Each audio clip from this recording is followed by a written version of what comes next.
బండ్లేసుకొని రోడ్లు ఎక్కనంటేనే ఒళ్ళంతా చెమటలు పట్టేటట్టు తయారైంది మన జమానా.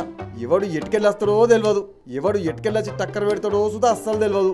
మన సంధానం మనం ఎంత పైలంగా పోతున్నా గానీ అవతలోడు మాత్రం అడ్డం దిడ్డం బండిని నడిపి మన పానం మీదకు తెస్తాడు. స్టీరింగ్ మీద కూసుంటే చాలు ఏదో విమానం నడుపుతున్నట్లు అనుకుంటారో ఏందో గానీ రై రై అనుకుంటా గాలనే బండిని గిట్లా తోలుతారు. ఇక జిల్లాల సుత ఒక ఆయన స్పీడ్గా కారుని తోలి ఆఖరుకు పానం పోగొట్టుకున్నాడు. కారనే మొత్తం కాలబడిపోయేదాకా పోయింది. ఇక మరిగా ముచ్చటేందో జరంత చూసొద్దాం నడువుండ్రి.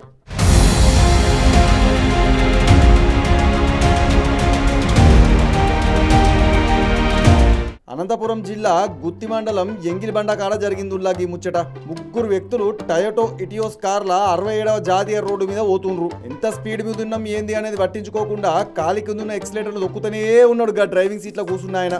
ఇక ఇంకేముంది, గా బండి ఎంగిలిబండ కాడికి రాగానే రోడ్డు మీద ముందుగా పోతున్న లారీని వెనక్కెళ్ళి గట్టిగా టక్కర పెట్టిండు.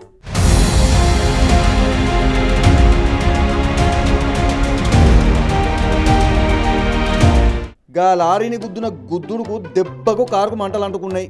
కారున్న ఇంకో ఇద్దరు ఒక్క ఉదుటన కిందికి దునికి పానాలు కాపాడుకున్నారు. ఇక డ్రైవింగ్ సీట్లో కూర్చున్న ఆయన బండ్లనే ఇరుక్కబోయి మొత్తం మంటలలా కాలిపోయిండు.